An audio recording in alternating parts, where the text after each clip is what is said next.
Doctor Baba Saheb Ambedkar open university.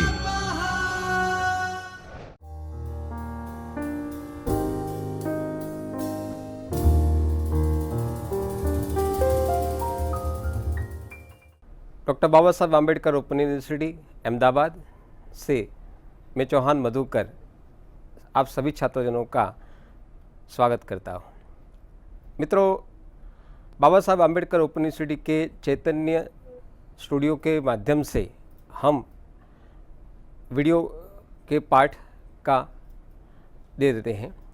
तो आज हम प्रथम वर्ष बीए के खंड 2 की तीसरी इकाई पंचलेट को पढ़ेंगे। पंचलेट की कहानी की समीक्षा के अंतर्गत हम इतने मुद्दों पर ध्यान देंगे। सबसे पहले हम पंचलेट कहानी का सार बता सकेंगे।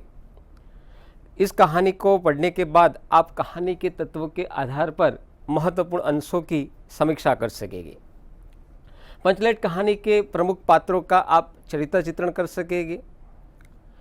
पंचलेट कहानी के परिवेश के अंतर्गत उसकी विशेषताओं पर भी आप प्रकाश डाल सकेंगे।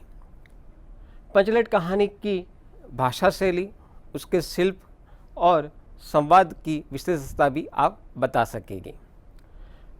अंत में पंचलेट कहानी के मूलभूत हेतु, उसके उद्देश्य को भी आप बता सकेंगे। तो आइए हम पढ़ते हैं पंचलेट कहानी। प्रस्तावना।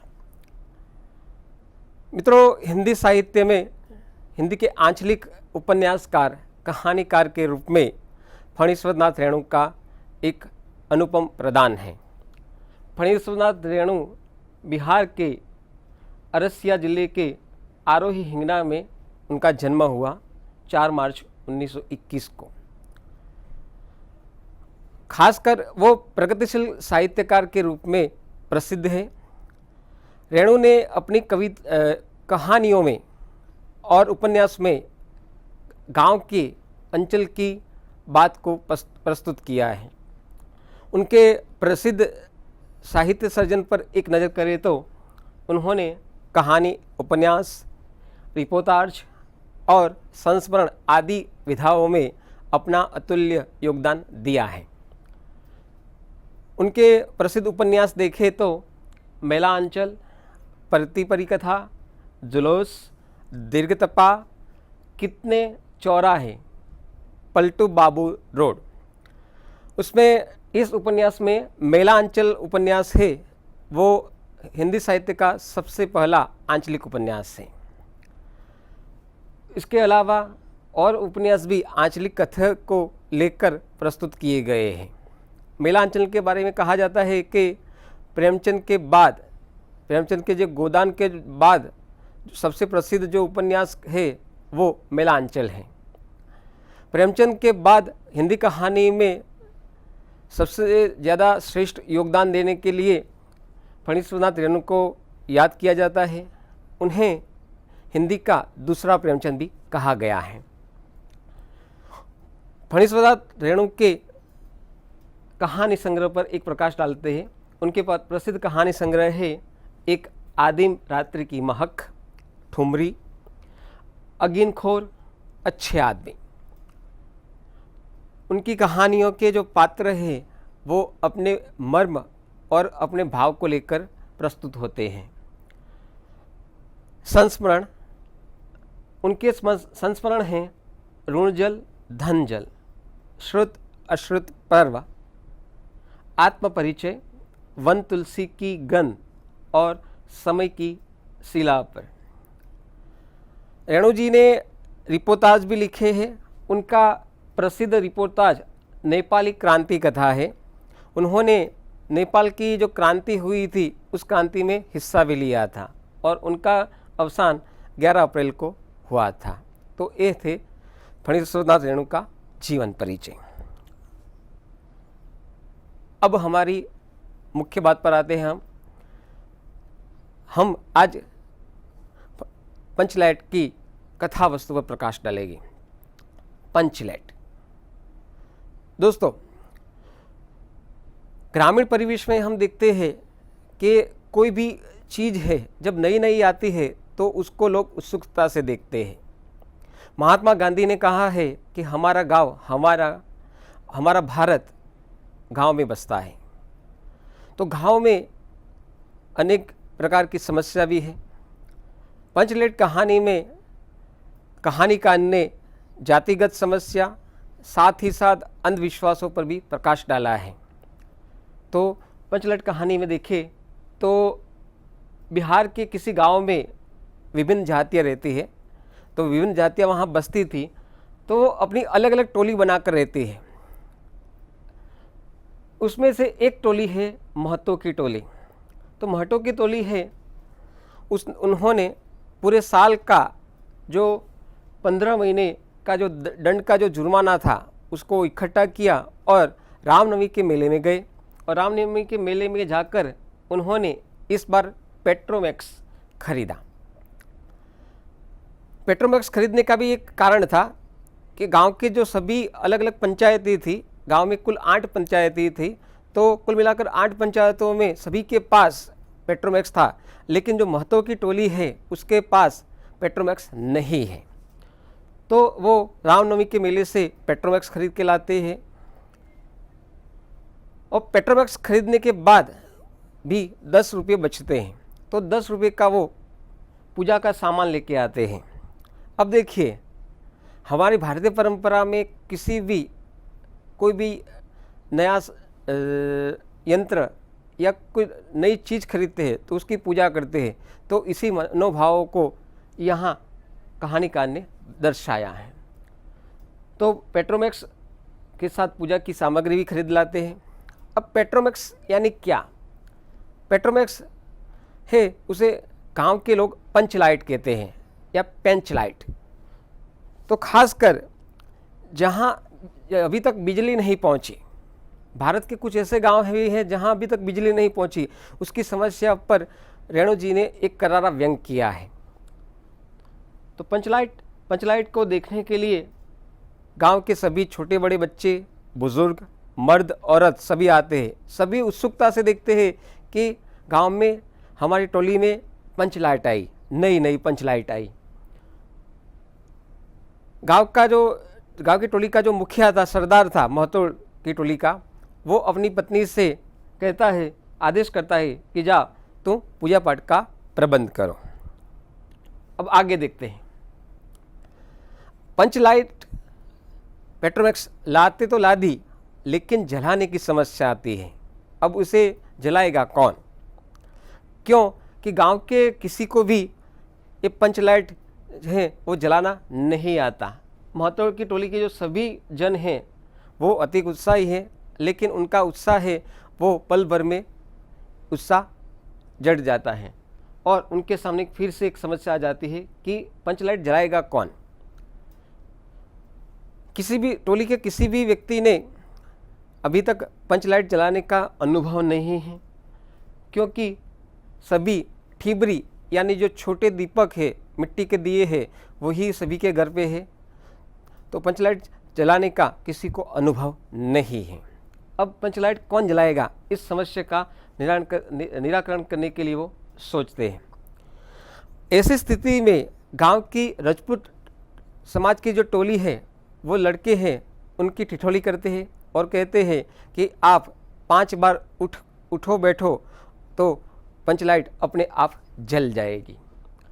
तो इसके बावजूद महतो की टोली एक जो व्यंग है वो करारा व्यंग सह लेती है, लेकिन वो सोचती है कि किसी को भी पंचलाइट गांव की दूसरी टोली के जो पंचायत के जो अलग अलग जो व्यक्ति है जिनको जलाना आता है उनको बुलाया जाए, लेकिन नहीं बुलाते।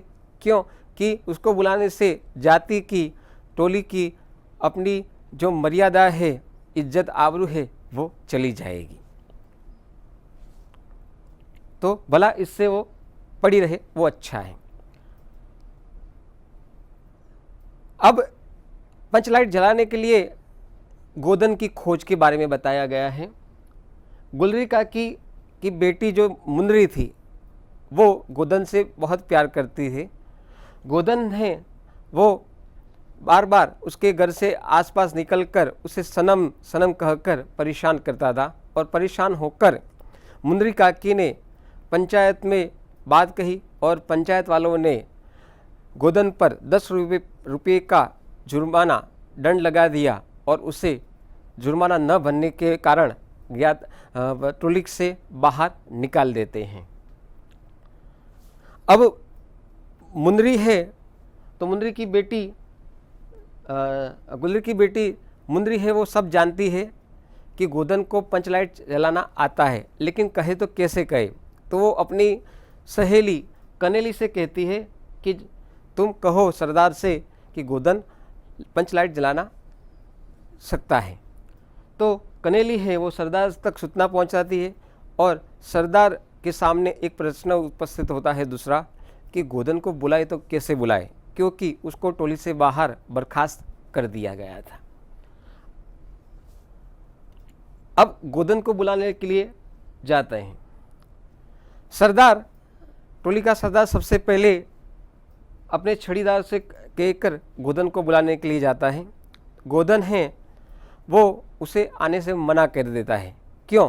कि वो नहीं चाहता कि वो गांव वाले जो उसके जो पंचायत वाले हैं उसको फिर से स्वीकार करेंगे या उसका अपमान कर कर उसको निकाल देंगे।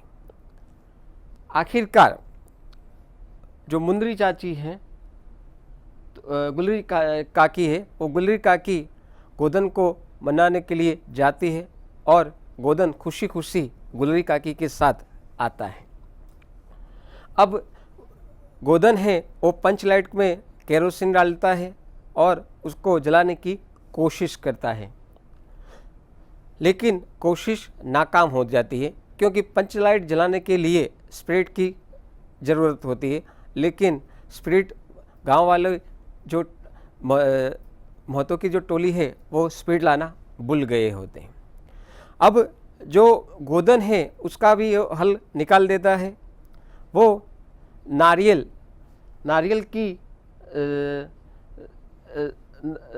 का तेल मंगवाता है और नारियल के तेल मंगवा कर उससे पंचलाइट जलाने की कोशिश करता है। इस प्रकार देखें तो पंचलाइट जल जाती है। गांव के लोगों में खुशी का माहौल हो जाता है। गांव की जो भजनिक की जो टोली है, जो कीर्तन करने वालों की टोली है, वो खुशी खुशी महावीर की जय ऐसा कहकर वो खुश हो जाते हैं। आखिरकार देखते हैं,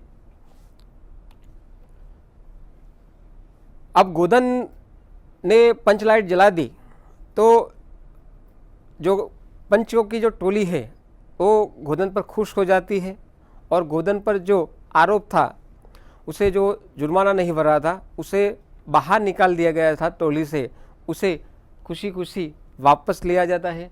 गोदन की होशियारी से पंचलाइट जला, इसलिए सभी लोगों को उसके प्रति जो दिल का जो मैल था वो मैल निकल जाता है और गोदन को अपनी टोली में शामिल कर लेते हैं।